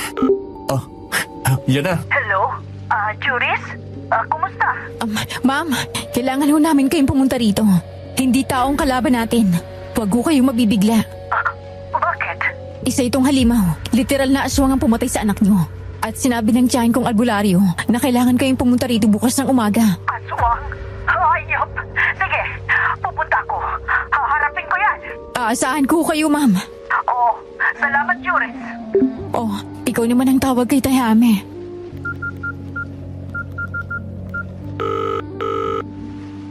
Yun. Hello, Tay. Ang bilis May nahanap na ba agad kayong impormasyon? O may kailangan pa ba kayo? May makakatulong tayong eksperto sa kababalaghan at sa mga aswang, Tay. Kaya kailangan kayong pumunta rito bukas ng umaga. Talaga ba? Kaya niya ang kalaban? Opo, pupunta rito ang tiyahin ni Juris. Siya ang makakatulong natin. At sinabi niyang dapat kayong pumunta. Sige, pupunta ako bukas. Ano ba kailangan gawin? Meron ba? Wala naman ho. Nandito na rin naman yung sombrero. Wala na kayong dapat isipin. Basta aasahan lang po namin ang pagpunta niyo. Sige. Sige po, Tay Jaime.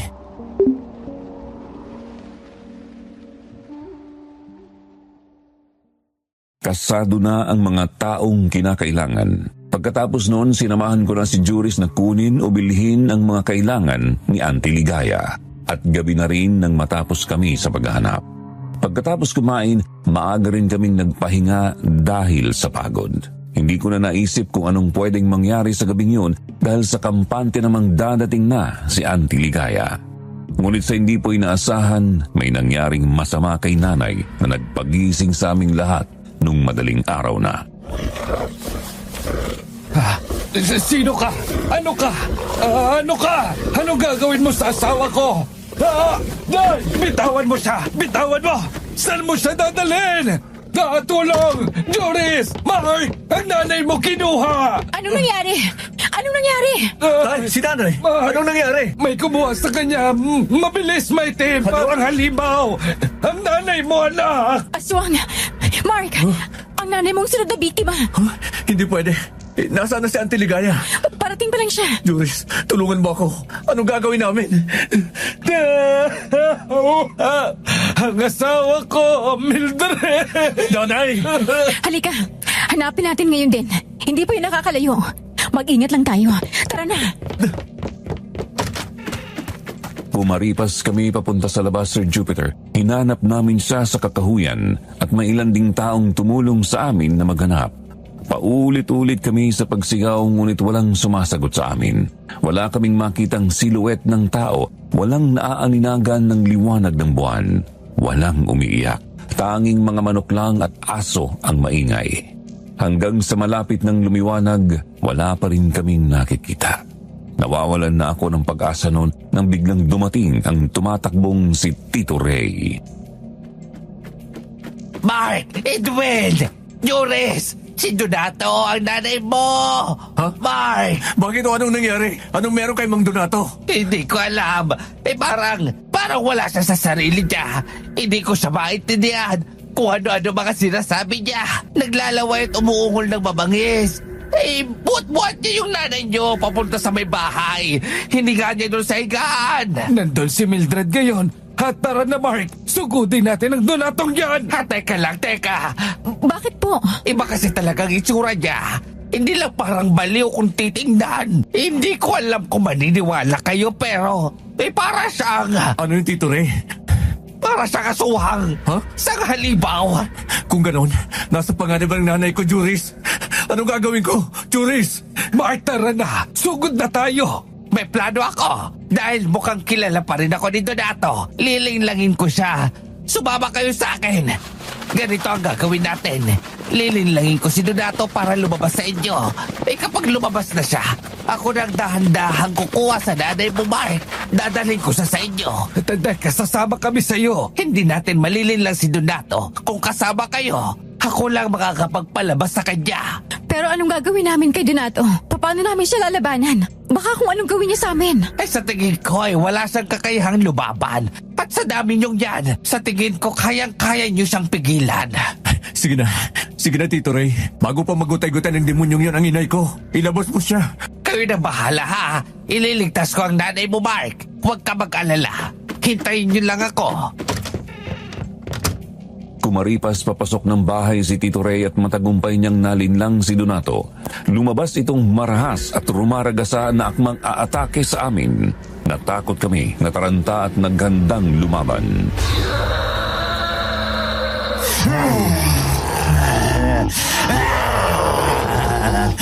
Tapos kayong lahat! Mang Donato, hayop ka? Hindi ka tao? Alagad ka pala ng demonyo? Papatayin ka namin! Mark, mag-ingat ka. Baka bigla siyang sumugod. Aswang na siya. Itali mo na yun, anak. Baka makatakas pa. Sige na. Hintayin na lang natin si Ray. Sige na. Dakpin na yung demonyo yan. Subukan niyo! Hindi niyo ako matatalo!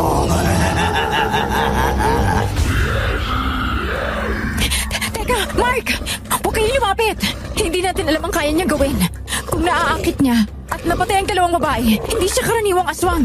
Hintayin na lang natin si Tito Ray at saka tayo tumakas. Patatakasin natin ang hayop na to.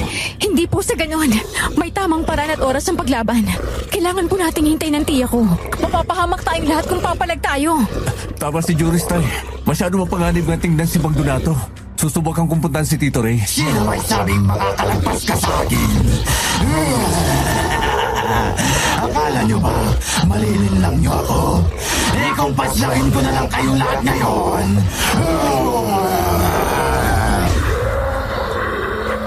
Mark! Bumalik ka rito! Halika muna! Umalis na tayo. Hintayin na lang natin si Tito Ray. Nasaan na ba siya? Sabi niya hindi ito lalaban na. At bakit hindi siya inaatake nito? Oo nga no, nasaan na siya? Tito Ray! Tito Ray! Nasaan ka na? Walang sumasagot. Ha? Magkasabot ba sila? Hoy, Donato! Nasaan ang tiyo mo, ha? Ilabas mo siya! Ilabas niyo ang asawa ko! Ay, Mildred! Hindi siya sumasagot. Mark, ano nangyayari? Ang nanay ko, Juris! Ang nanay ko!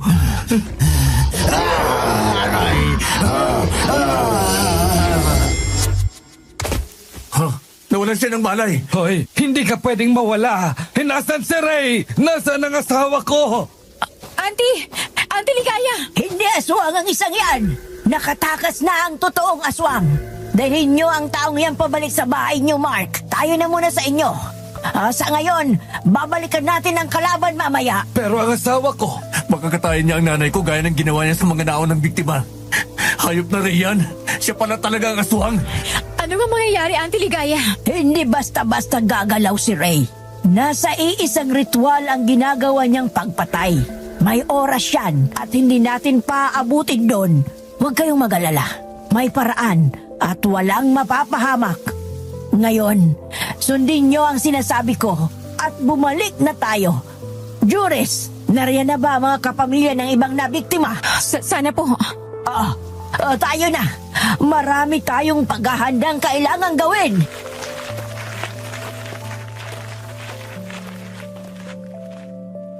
May ibang presensya si Antiligaya ng mga oras na yon, Sir Jupiter.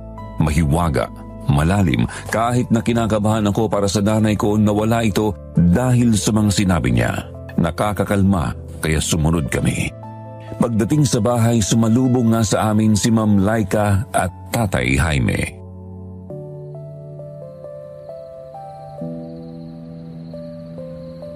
Yan po sila, Auntie.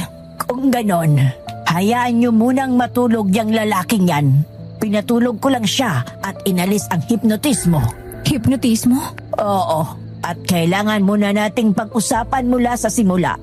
Paano kayo nalinlang ni Ray? At ano ba talagang mga kakayahan niya? Hindi ko inakalang si Ray ang aswang. Dahil lang sa rito, hindi rin naman siya kahina-hinala nung una. Sino si Ray? Ano ang itsura niya? May maipapakita ba kayong litrato? Mark, Juris? Eto po, mabuti na lang at nakuhanan ko siya noon. Siya nga! Nararamdaman kong siya ang pumaslan sa anak ko! Demonyong yan! Siya galibo, Mark! Siya! Huminahon kayo! Pagsalitain natin sina Mark at Juris. Ano ba talagang nangyari? Umaasa kami na hindi ito aswang nung una, Auntie Ligaya. At wala kami kahina-hinala na yung hayop na rin na yun ang aswang. Magaling siyang umarte. Pero nung una pa lang may kakaiba na. Iba raw kung kumilos si Donato bago pa dumating si Ray. Ang weirdo rin. Hilig niya rin ang mga dugo at lamang loob. Tapos ayaw niya rin magpakita kapag nagluluto. May pattern din ang pag-atake niya. Nilililang niya muna ang mga biktima. Pinapahina at binabago ang ugali. Kapag ayos na, aakitin niya ito sa huling pagkakataon at saka papatayin. May mga iniwan din siyang clues. Yung nakasombrerong nakita ni Ma'am Laika at yung sombrerong napulot mismo ni Tay Jaime. Magkaugnay ito at kay Mang Donato ang sombrerong yun. Hindi ba? May sakit din na hindi maintindihan ng asawa ko. Yun nga, huli ko na rin napagtanto, Tay. Nangihina na rin pala siya ilang araw na at nananahimik. Ngayon ko palang naiisip ang lahat. Nalinlang niya kayo mula pa noon. Mukhang alam niyo naman na Mark at Juris. Pero ipapaliwanag ko na rin. Pinagplanuhan ito para sa isang ritual. Ritual? Oo. Isang ritual na ang bahagi ay 3 babae sa magkakaibang grupo ng edad. Ang magkakaibang dugo at laman. Kung makumpleto, ang magbibigay sa kanya ng immortal na kapangyarihan at kakaibang lakas. Paghaharian niya ang sangkatauhan pag nagkataon. Pero paano niya kami nalinlang? Plinano niya ito. Alam niya ang tungkol sa gaganaping fiesta noong paman. Ngayon siya nakatakdang maghasik ng lagim. Ginamit niya si Donato at nakahanda na ang pagpapanggap niya bilang tagaluto. Sinadya niyang maisip niyo na si Donato ang aswang para magawa niya ang kagustuhan niyang itakas ang nanay mo, Mark. Pero may maliit siyang detalye na nakalimutan. Kaya masusundan natin siya kahit saan pa siya magtago. Ang sombrerong sinuot niya. Oo, yun ang gagamitin natin para matuntun siya. Ngayon, nalinlang man kayo, ay may paraan para maghiganti. May paraan para mabawi ang nanay mo, Mark. Ano ang plano? Ganito ang kailangan nating gawin. Lulutuin ko sa banal na tubig ang mga balat ng bawang, mangyan, pati na ang sinunog na lupa at tugos. Ipapahid natin ang mga ito sa mga dalakong tinik na ipapasak natin kay Ray para manghina siya. Yung 2 kandilang itim, Auntie. Yan ay para kay Laika at Jaime. Isasagawa natin ang ritual ngayon. Mula sa inyo, tatawagin ko ang kaluluwa ng mga namatay para magbigay ng karagdagang lakas at proteksyon sa ating lahat. May kapangyarihan ang kaluluwa ng mga namayapa sa karahasan dahil may dala rin silang paghihiganti at galit. Kailangang makuha ito ng liwanag at hindi ng dilim. Ang mga itim na kadila ang kukontra rito. Alin pong uunahin natin, Auntie Ligaya? Pakukuluan ko na mga sangkap, Joris. Ihanda mo na si Laika, Jaime at ang mga kadila. Gumawa ka ng malaking bilog na guhit sa lapag.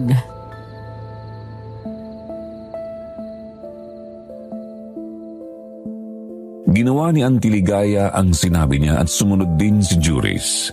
Noong handa na ang lahat, pumikit kami at tumahimik ayon sa utos ni Auntie Ligaya. Huwag daw magsasalita at mumulat hanggat maaari. Siya lang ang nagsalita noon at nagsimula na ang ritual.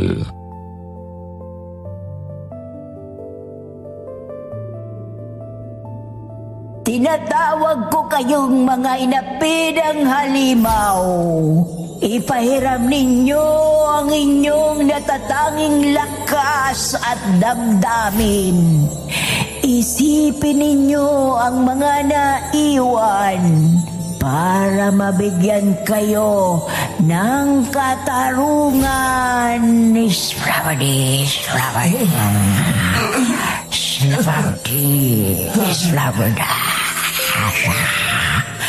Pasukan ninyo ang inyong asawa at ina. Hayaan nyo kami pakiusap, mga kaluluwang ligaw.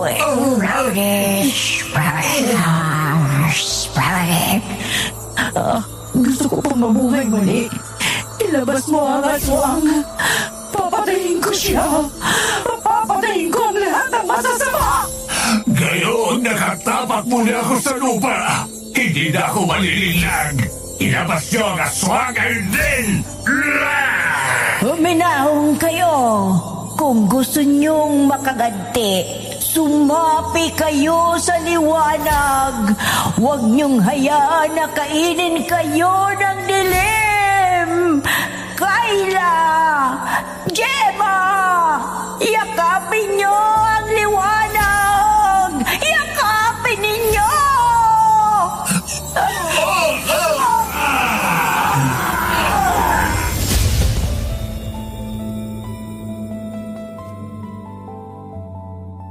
Mahangin noon pero nanahimik kami na jury sa Tatay Edwin. Lumalakas din ang kapit na bawat isa pero walang nagpatinag. Hanggang sa biglang dumaloy ang mainit na hangin at umiyak ang totoong Laika at Jaime.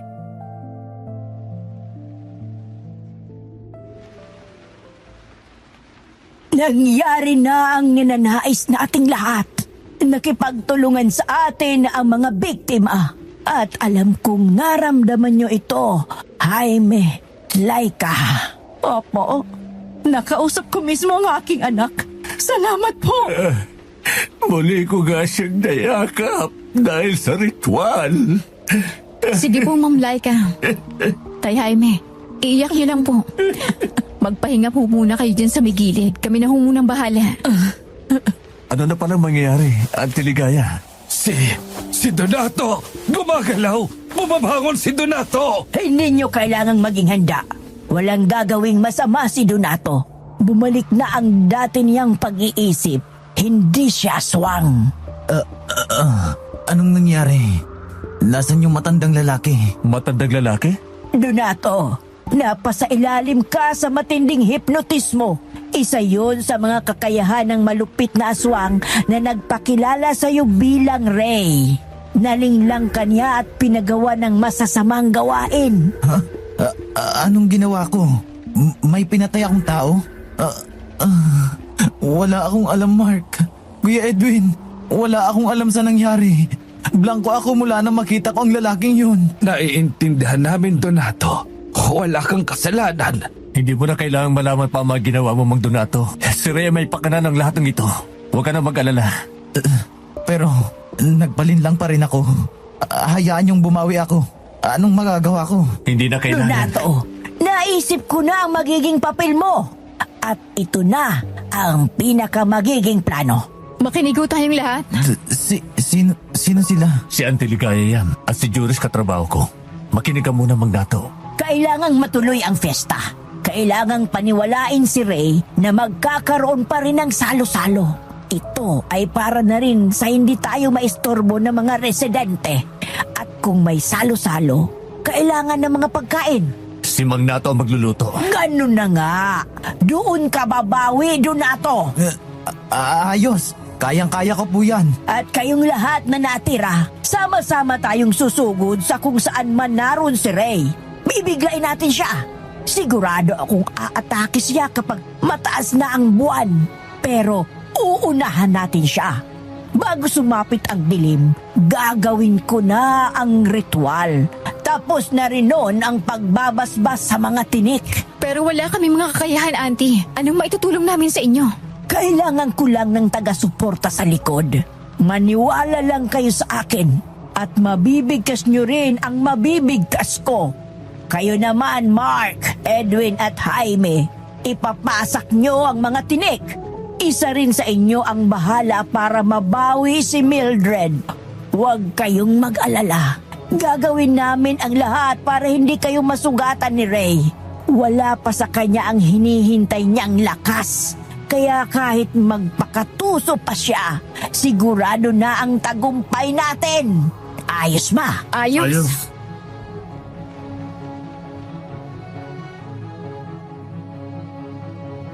Nabasbasan na ang lahat ng tinik. Nagawa na rin ng ritual ng pagtuntun sa posisyon ni Ray. At ito raw ay nasa pusod ng kakahuyan na malapit sa mismong lugar na pagsasaluhan. Nasa ilalim sila ng lupa. Nagluto na rin si Mang Donato noon hanggang sa dumating na ang oras ng pagsugod.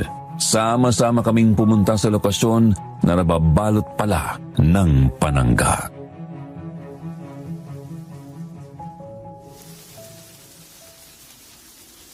Hindi ko inaasahang marunong gumawa ng panangga. Hindi pala siya kasing hina gaya ng inaakala ko. Paano ho yan, Auntie? Paano tayo makakalapit? Wala yan. Isang bulong lang.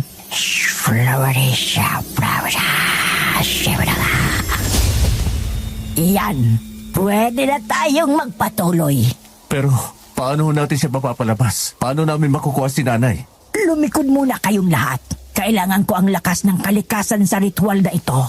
Hihilahin ko ang kanilang mga pisikal na anyo papunta sa itaas. Pwede pa yun. Maniwala lang po tayo, Itay. Kaya ni Auntie yan.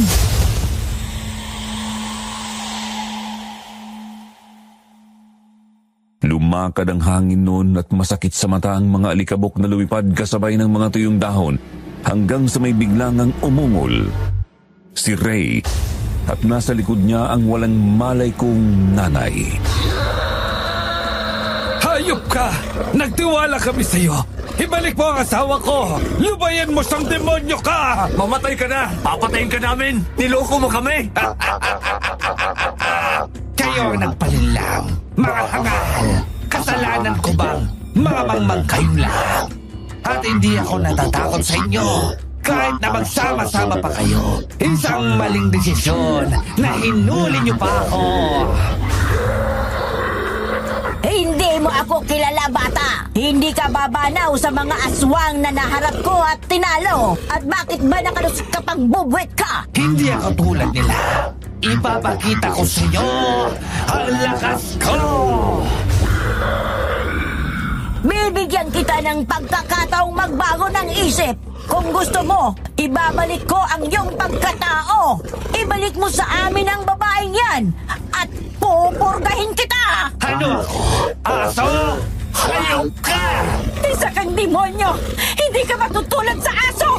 At kahit na maging tao ka, mabubulong ka sa kulungan at sa impyerno. Hindi rin ako bababa sa katulad yung mga uring basura. Tapusin na natin to. At kakainin ko na kayong lahat pagkatapos ko makuha ang pagiging immortal. At walang katumbas na kapangyarihan. Maganda kayo! Nagkaroon ng palitan si Auntie Ligaya at Ray nung una. Mukha pang ang mas malakas si Ray hanggang sa matutunan ni na Juris ang ritual. Sabay-sabay silang bumulong hanggang sa manghina si Ray. Doon na kami nagkalakas ng loob na ipasak ang mga tinik at binawi namin si nanay. Doon tuluyang nanghina si Ray at napahiga siya sa lupa. Anong ginawa niyo sa akin, ha? Hindi ito pwede mangyari. Hindi niyo ako matatalo. Wala kayong ibabanaw sa lakas ko. Anong nangyari? Anong ginawa niyo? Babalikan ko kayo! Babalikan ko! Wala ka pang lakas, bata. Isa ka lang nangangarap sa kawalan at hindi mo kakayanin ang liwanag na dala namin! Hayop ka! Hayop! Sa wakas, naipagiganti ko na rin ang kasawa ko. Mananahimik na rin ang anak ko. Nabawi din namin ang asawa ko. Sa wakas, Juris, nabigyan na natin sila ng hustisya. Ang kailangan na lang ay kung paano natin ito i-report. Hindi na muna mahalaga yun sa ngayon, Mark. Ang mabuti pa, iuwi na muna natin ang nanay mo. Sumali rin tayo sa salo-salo at saka magpahinga.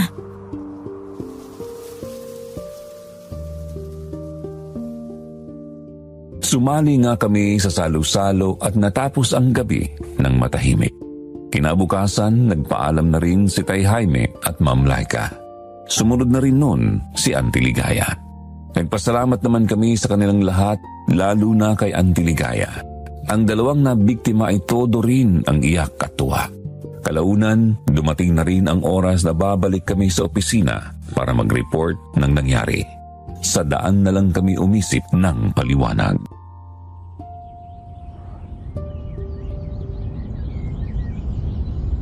Wala tayong ibang maipapaliwanag kundi sabihin ng laban ng suspek. Nakumpirma rin naman natin eh. Marami tayong magiging saksi. Tsaka, nasa atin pa rin ang labi ng kanyang katawang tao. Kahit na siya ay isang aswang. Yun nga ang mangyayari. Oh, bakit ka naman nakangiti? Ha? Natutuwa lang ako. Siyempre, nalulungkot para kay Tay Jaime at Nay Laika. Pero natutuwa akong naibigay natin ng hustisya. Kahit na grabe ang kalaban. Ibang klase rin kasi ang Auntie Ligaya mo eh. Sabi sa iyo eh. Pero oo nga no, ipinagpapasalamat ko na rin na sa atin ito napapunta. Kumbaga, paano kung ang nag-imbestiga ay yung mga walang alam sa kababalagan? Kaya nga, at mabuti na lang din, hindi tayo nahuli. Alam mo, parang nakatagda nga mangyari. Ano? Parang sinadya ng Diyos na sa atin mapunta dahil tingnan mo, may kaugnayan sa akin ng biktima. Tapos sa'yo naman yung magliligtas. Parang nakasulat ba? Siguro, distinto tayong dalawa. Ha? Sira. I mean, alam mo na yun. Sa trabaho, ano ka ba? Kaya nga, sa trabaho nga. Alam bang sinasabi ko? Pagmaneo ko na nga lang dyan. Ako na ba ang partner mo simula ngayon? Tingnan natin. So, gusto mo? Hindi no, sira. Tumigil ka nga. Mas matanda at mas mataas pa rin ang posisyon ko sa'yo, no? Hindi naman tumabiro eh.